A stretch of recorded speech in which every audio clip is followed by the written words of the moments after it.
Harlan David Sanders, जो दुनिया को कर्नल सैंडर्स के नाम से जाना जाता है, एक ऐसे शख्सियत हैं जिनकी कहानी हमेशा से डिटर्मिनेशन और नेवर गिव अप एटीट्यूड का प्रमाण रही है।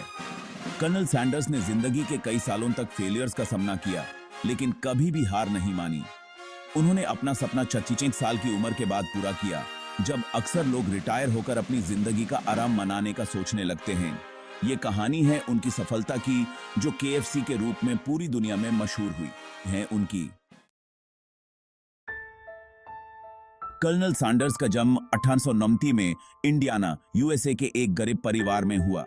जब वो सिर्फ 6 साल के थे, तब उनके पिता का देहांत हो गया और उनकी मां को काम करने के लिए घर के बाहर जाना पड़ा।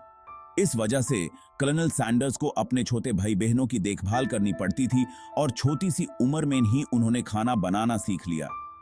छोटी उम्र में घर की जिम्मेदारियों के साथ साथ उनका स्कूल का सफर भी मुश्किल था। सैंडर्स ने ज्यादा स्कूल नहीं किया और सिर्फ 7वीं ग्रेड के बाद उन्होंने पढ़ाई छोड़ दी। उसके बाद उन्होंने कई छोटी मोटी नौकरियां की, लेकिन कहीं भी लंबे समय तक टिक नहीं पाए।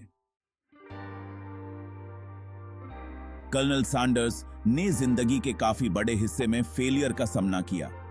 40 की उम्र तक उन्होंने lawyer, insurance agent, stove salesman और फेरी बोट ऑपरेटर जैसे काम किए, लेकिन किसी में भी सफल नहीं हो पाए। जब वो 40 के थे, तब उन्होंने एक छोटी सी गैस स्टेशन में अपना खुद का रेस्टोरेंट खोला, जहां वो अपने यूनिक स्टाइल का फ्राइड चिकन बनाते थे। 1930s में उनका फ्राइड चिकन लोगों को पसंद आने लगा, लेकिन बदकिस्मती से गैस स्टेशन और रेस्टोरेंट के पास कोई ट्रैफिक नहीं था, इसलिए उन्होंने ज्यादा कस्टमर्स को अट्रैक्ट नहीं किया। उन्होंने अपनी स्पेशल रेसिपी के लिए एक यूनिक तरीका अपनाया, प्रेशर कुकिंग का, जिससे चिकन ज्यादा जल्दी और बेहतरीन टेस्ट के साथ तैयार होता था। यह रेसिपी डेविन अनसिंथी की 11 सीक्रेट हर्ब्स एंड स्पाइसेस के साथ इतनी खास थी कि लोगों ने जल्दी ही इसकी तारीफ करनी शुरू की। लेकिन कर्नल सैंडर्स की असली सफलता का सफर अभी शुरू होना बाकी था। 1950s में एक नए हाईवे के बनने के वजह से उनका रेस्टोरेंट बैंड हो गया और सैंडर्स के पास कुछ भी नहीं बचा। उस उम्र तक वो अपनी सेविंग्स भी खर्च कर चुके थे, लेकिन उन्होंने गिव अप नहीं किया। जब उनकी उम्र 56 साल की थी, तो उन्होंने अपनी फेमस फ्राइड चिकन रेसिपी के साथ रेस्टोरेंट्स के ओनर्स से कांटेक्ट करना शुरू किया, ताकि वो उन्हें अपना चिकन सर्व करने के लिए कन्विंस कर सकें।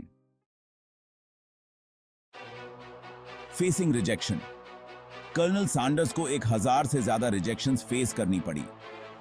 हर बार उन्हें माना कर दिया जाता था, लेकिन वो अपना डिटर्मिनेशन बनाए रखे। लोग अक्सर उन्हें कह देते कि उनकी उम्र ज्यादा हो गई है या उनका आइडिया काम नहीं करेगा, लेकिन वो हार मानने के लिए तैयार नहीं थे। उन्होंने लगातार अपना आइडिया प्रमोट करते रहे। The success of KFC. आखिरकार कर्नल सैंडर्स को एक रेस्टोरेंट ने उनकी रेसिपी को सर्व करने के लिए हां कर दिया और धीरे धीरे केएफसी नाम से उनका फ्राइड चिकन फेमस होता गया। इसके बाद उन्होंने फ्रेंचाइज का बिजनेस मॉडल शुरू किया और 1960 के दशक में केएफसी यानी केंटकी फ्राइड चिकन पूरी दुनिया में मशहूर हो गया। उन्होंने 600 से ज्यादा फ्रेंचाइजेस बना ली और 1944 में अपनी कंपनी को $2 मिलियन के बदले बेच दिया। आज केएफसी दुनिया की सबसे बड़ी और मशहूर फास्ट फूड चेन्स में से एक है, जिसके करोड़ों कस्टमर्स हैं।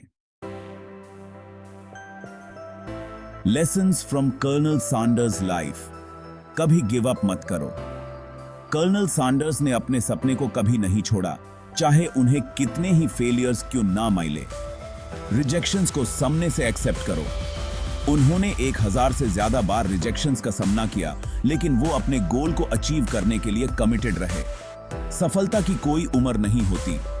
कर्नल सैंडर्स ने अपनी पहली बड़ी सफलता 50 साल के बाद देखी, जब अक्सर लोग अपना काम छोड़ने की सोच रहे होते हैं। कंक्लूजन। कर्नल सैंडर्स की कहानी हर इंसान को यह सिखाती है कि जिंदगी में कोई भी सपना छोटा नहीं होता, और अगर आपका विश्वास मजबूत हो तो आप कितनी भी मुश्किलों को पार करके सफलता पा सकते हैं। यह कहानी दुनिया के लिए एक मिसाल है कि कभी गिव अप मत करो, चाहे आपके सामने कितनी भी चैलेंजेस क्यों ना हो। केएफसी का सक्सेस कर्नल सैंडर्स की हार्ड वर्क और डेडिकेशन का जीता जागता प्रमाण है।